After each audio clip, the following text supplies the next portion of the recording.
Halo semuanya, selamat datang kembali di channel Alpian, channel dimana akan merecap sebuah manga dengan santai. Tapi sebelum itu, jangan lupa di like, share, dan subscribe channel ini. Dan juga kalian juga bisa berdonasi melalui traktir yang ada di deskripsi.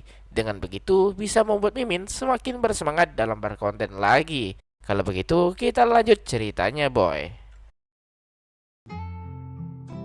Nakatsugawa berkata kalau Michiru harus sadar, Michiru harusnya memilih Nakatsugawa yang tampan, atletik, dan populer. Sangat kurang ajar membandingkan dirinya dengan orang lemah seperti Yuta. Nakatsugawa berkata, bukankah Michiru penggemar Digimas? Yang membuat Michiru bingung apa hubungannya. Nakatsugawa berkata kalau ayahnya adalah seorang CEO yang menerbitkan Digimas, yang membuat Michiru kaget dan mengerti.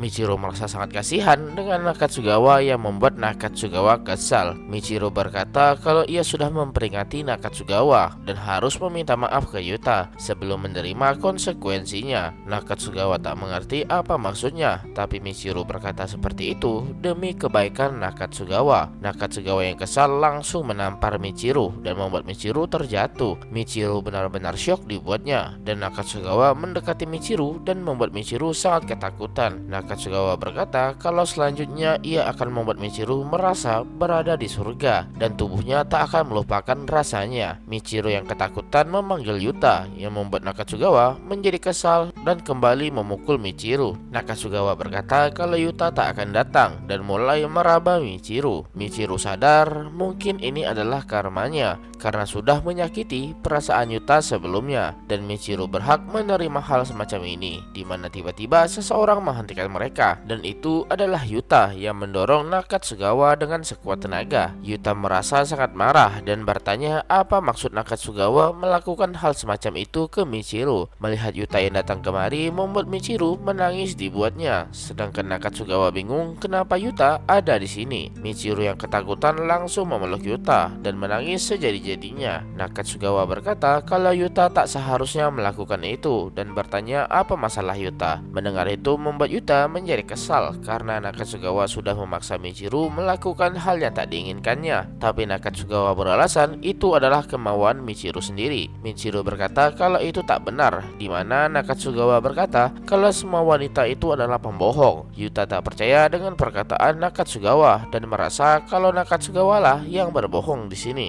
Nakatsugawa berkata kalau ia hanya menuruti permintaan Michiru saja, dan pastinya Michiru akan mengancam Nakatsugawa karena sudah melakukan hal semacam ini. Yuta yang kesal berkata, apakah Nakatsugawa merasa kalau ia bukanlah penjahatnya? Nakatsugawa berkata, apakah Yuta ada buktinya? Apakah Yuta berkata ia sudah berada di sini dan melihat mereka dari awal? Meskipun Yuta tak melihatnya dari awal, tapi perkataan itu dipotong Nakatsugawa. Nakatsugawa berkata pasti Yuta merasa wanita seperti Michiru itu sangatlah polos. Nakatsugawa pun melanjutkan kalau semua wanita itu sangatlah egois. Mereka hanya memikirkan diri mereka seorang, dan jika terjadi sesuatu yang tak diinginkan, mereka bertingkah seolah mereka adalah korbannya. Sebagai pacarnya Michiru, pasti Yuta mengerti maksud Nakatsugawa. Michiru yang mendengar itu menjadi syok, tersadar bahwa perkataan itu benar. Itu karena tindakannya di masa lalu. Michiru meminta maaf atas apa yang telah ia lakukan sebelumnya. Nakatsugawa menekankan kalau ia tidaklah salah karena pada akhirnya mereka berdua hanyalah korban wanita. Yuta dengan tegas berkata kalau ia tak sama dan langsung memukul Nakatsugawa dengan keras. Yuta menekankan kalau Michiru korban di sini, yang membuat Michiru bingung kenapa Yuta melakukan hal semacam itu. Nakatsugawa menjadi kesal karena Yuta sudah memukulnya, tapi Yuta sudah tak peduli dengan apa yang disampaikan Nakatsugawa. Jika Michiru berkata kalau semua ini sesuai kemauannya, maka Yuta tak perlu melakukan ini. Juga mereka juga tak berada dalam hubungan seperti yang dibayangkan Nakatsugawa. Mereka hanyalah teman masa kecil saja. Tapi Nakatsugawa tak percaya omong kosong itu. Meskipun Michiru suka marah-marah dan kadang kelewat batas, tapi Michiru bukanlah orang yang berbohong soal masalah semacam ini. Yuta mengerti karena ia sudah lama mengenal Michiru, dan Yuta tak akan memaafkan siapapun yang mencelakai teman masa kecilnya. Nakatsugawa menjadi kesal karena sikap sombongnya Yuta dan berkata siapa Yuta hingga bisa bicara sombong seperti itu, dan memukul balik Yuta. Yuta. Michiru mencoba menahan Nakatsugawa, tapi itu membuatnya menjadi sangat kesal. Yuta berkata kalau Nakatsugawa harus meminta maaf ke Michiru. Nakatsugawa menjadi kesal karena Yuta bersikap sok pahlawan di hadapannya. Namun Yuta sudah merekam semua pembicaraan mereka dan berkata coba saja memukulnya sekali lagi. Yuta berharap ia sudah ada di sini